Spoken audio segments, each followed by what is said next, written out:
L'AES Venezuela. Voilà la différence entre le communiqué de l'AES et celui de l'Union africaine. L'AES, elle, ne se cache pas. Elle nomme clairement les États-Unis comme agresseurs et qualifie leur attaque d'ingérence inacceptable. L'AES assume pleinement, sans la moindre peur.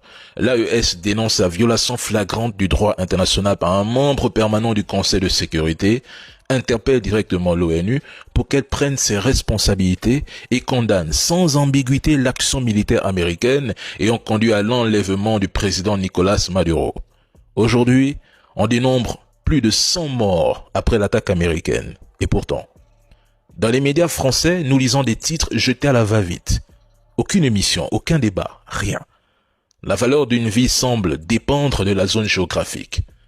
Quand la Russie bombarde Kiev, on fait des plateaux entiers pour 2 victimes.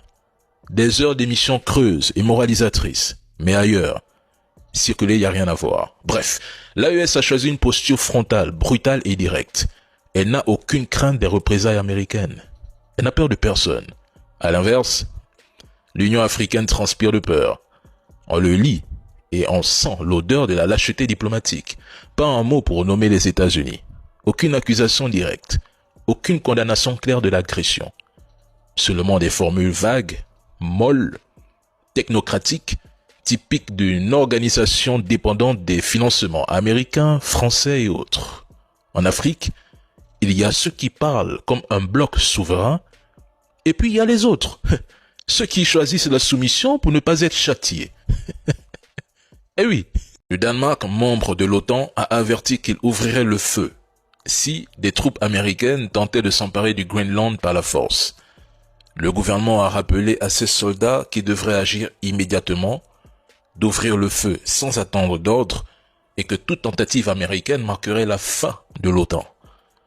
Pendant que Washington laisse planer l'option militaire sur le Groenland, le président Macron appelle à la fin du néocolonialisme et l'impérialisme, plaidant pour le respect du droit international et de la souveraineté nationale. Une déclaration étrange venant de celui qui a instrumentalisé la CEDEAO pour tenter d'agresser le Niger, qui a jubilé le jour de la chute de Nicolás Maduro, et qui continue à s'ingérer en Afrique tout en sabotant tout traité de paix entre la Russie et l'Ukraine, annonçant le déploiement de milliers de troupes françaises sous couvert de cessez-le-feu. Dans ce contexte, la Russie vient de réaffirmer que toute présence militaire occidentale en Ukraine serait considérée comme une cible légitime et que cette position est non négociable. Malgré l'accord sur le déploiement d'une force multinationale après la fin du conflit, Moscou reste inflexible. Soldats français ou autres, leur présence